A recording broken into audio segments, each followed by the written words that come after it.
아까 맨 처음에 이제 댓글 주신 분이 있습니다. 네. 윤희 아빠라는 분께서 질문 주셨는데요. 임대차 3법으로 2년 전에 계약 갱신한 전세 물건들이 이제 8월에 시장에 나올 테고, 그죠? 3, 4개월 전에 집 구하러 나설 테니까 지금부터 슬슬 전세값이 들썩이기 시작할 텐데 이 전세값이 매매가에 비해 먼저 뛰기 시작할 것으로 봅니다라고 의견을 주셨습니다. 다만 밑에가 잘렸나요?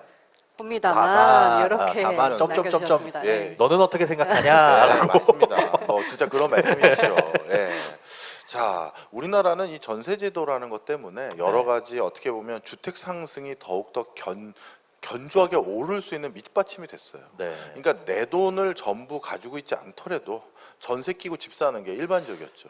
그건 당연하지 않았어요. 그러니까 예. 옛날에 당연했어요. 당연했어요. 그냥 월세 네. 살다가 돈 좀 모아서 전세 살다가 전세 끼고 집 사고 짠 뭐 이런 식으로 그게 이제 수순이었던 것 같은데. 약간 조금 더 그거보다 패스트 트랙을 추구했던 사람들은 어떻게 하냐면 약간 좋은 동네에 대출도 끼고 전세도 껴서 아주 좋은 동네 집을 사고 예. 본인은 그 전세 자금 받은 것 등을 통해서 조금 이제 다른 약간 곳에 예, 세수로 부심지 살고. 쪽으로 가는 경우가 있어요. 네. 그리고 나서도 7, 8년 지난 뒤에도 봤더니 그쪽 그러니까 흔히 말한 노른자의 땅 그 부동산 가격이 더 빨리 오르더라라는 것들이 많이 있었었죠. 그래서 제 주변의 사람들도 집은 샀다고 하는데 본인이 사는 동네는 딴 동네에 살고 계신 분들이 많았거든요. 그래요. 근데 그래요, 이제 그래요, 앞으로 그런 것들에 대한 어떤 뭐랄까요 제도적인 규제들을 하겠다라고 하는데 흔히 말해서 갭 투자 방지 등 이런 거죠. 네.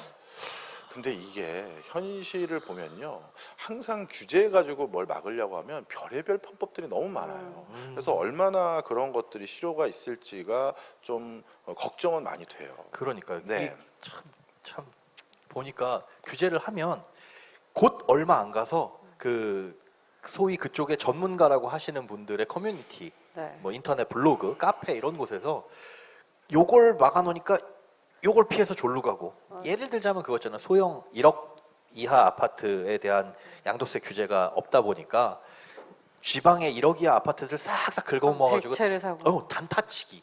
부동산 단타치기라는 건 진짜 처음 들어봤어요. 근데 저도요. 네. 그런 규제들을 어떻게 그렇게 시장은 잘 피해가는지. 근데 한편으로 보자면 이걸 규제를 통해서 과연 누를 수 있을 것이냐라는 거에 대한 의구심이 계속 들더라고요. 옛날부터. 그래서 결국은 해결책은 폭발적인 공급과 그다음에 그 공급이 계속될 것이라는 시장에 믿음을 주는 게 가장 확실한 대안 아닌가?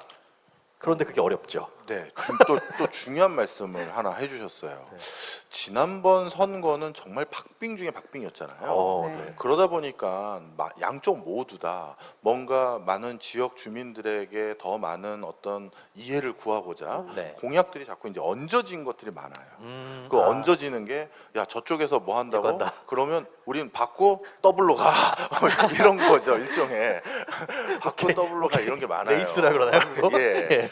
그러다 보니까 어떤 문제가 생겼냐면 네. 사실 저희가 정부 관련한 일을 할 때 자주 모니터하는 그리고 주택 시세에 가장 결정적인 영향을 미치는 변수를 미리 선도적으로 알 수 있는 게 예. 국가에서는 10년 단위로 철도 공급망과 관련된 계획을 세워요. 이 10년 정도 계획을 세워놓고 거기에 따라서 단계적으로 들어가는데 네. 갑자기 어떤 동네에 철도가 생겼다? 그거만큼 집값이 팡 뛸 이유가 없어요. 네. 사실 광역시 중에서 대전은 대구나 광주나 부산과 같은 그런 규모감 있는 그 광역시가 아니었어요. 근데 집값이 진짜 많이 올랐잖아요. 대전이 이렇게 광역시로 등극하고 집값이 이렇게 빨리 오를 수 있었던 건 바로 일제시대 때 대전에 역이 생겼기 때문이에요. 그때는 증기기관이기 때문에 증기기관은 그 증기가 열 때문에 일정 그 기간을 운영하고 나면 차량을 교체해줘야 돼. 아니면 뻥 터져버려요. 그래가지고 반드시 중간중간 증기 그 차량을 바꿔야 되는 차량 교체 기지가 있는데 그게 마침 그 당시에 대전이었어요. 필요한 거였네요. 그때는 반드시. 그랬죠. 그래서 그 대전에 그 역이 생겼고 그러다 보니까 공주, 부여, 청주 이런 충주 같은 데서 기차를 타러 거기 다 모여지다 보니 대전이 급상승하게 된 거죠. 바로 그래서 철도라는 건 예전이나 지금이나 가장 도시가 번성한 지하철 포함입니다. 예. 그런 요소가 되는데 자 어떤 일이 생겼느냐. 지금 지난 선거 때 양쪽 그 후보자 모두 공약으로 내건 그 내용들을 보면 네네. 지난 10년 동안 철도 구축 건립 중장기 계획 안에 들어가 있다가 경제성이 미비하다 아니면 아직 논의를 해봐야 된다라는 내용들이 거의 대거 다 내가 해드릴게요. 다 들어가 버린 거예요.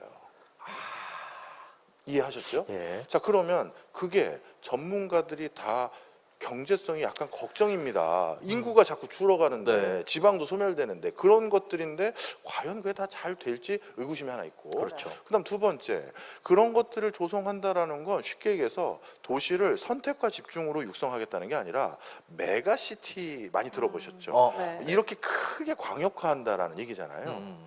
아니 지금 요 동네도 번성이 안 되는데 메가시티라고 해서 부울경 메가시티 이런 걸 한다라고 했었을 때 과연 그게 그 많은 동네에 누가 살지? 뭘 그러게요. 채우지? 이 고민이 있는 거예요. 그래서 그 부분에 대해서 사실 좀 아직까지 의구심이 많아요. 그 다음에 그러면 이 메가시티라는 이런 단어 어디서 나온 거냐? 일본에서 나왔어요. 일본이 우리나라의 부동산과 관련된 트렌드를 먼저 거쳤기 때문에 네. 네. 일본을 보면 우리의 미래를 거의 볼 수 있거든요. 뭐 다 어. 그렇게 보다 예. 하더라고요. 예. 근데 일본 같은 경우는 갑자기 지자체별로 인구가 급격히 소멸하다 보니까 쉽게 얘기해서 내 지역구가 없어지는 거야.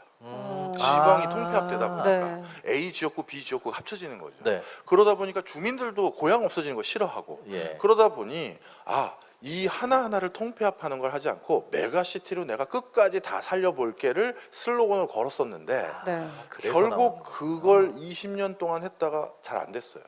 지금 어떻게 됐느냐? 압축 도시라는 우리나라 말로 번역하면 이 정도 되는데 네. 압축 도시라는 개념이 번성하기 시작했어요.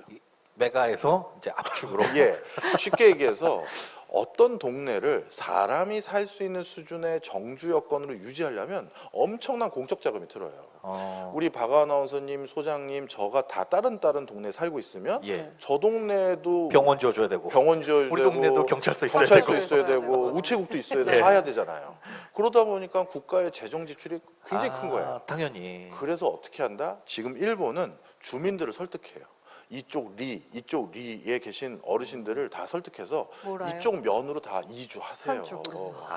조만간 여기 단수할 수밖에 없어요, 어르신. 근데 어르신들이 또 특이하게 오래 살던 동네 안 안 떠나요. 벗어. 내가 그러라고 여기서야 해. 무슨 국기 영화를 누리겠다고 물 여기서 뭐 끊으라고 가냐? 해. 그죠. 맞아요. 그래서 사실 이것도 원활하게 되지는 않고 있으나 네. 지금은 이렇게 지자체의 선택과 집중을 하는 걸로 귀결됐는데 네. 과연 일본에서 실패했다고 우리도 실패하는 건 아니지만 우리가 그거를 전실하게 제대로 성공하려면 예. 그럼 우리는 확실한 구체적인 계획들이 있어야 된다. 그 말씀을 드리고 싶었어요. 가장 포인트는 우리나라는 또 교육에 대한 게 확실하게 다르잖아요. 네. 교육열이.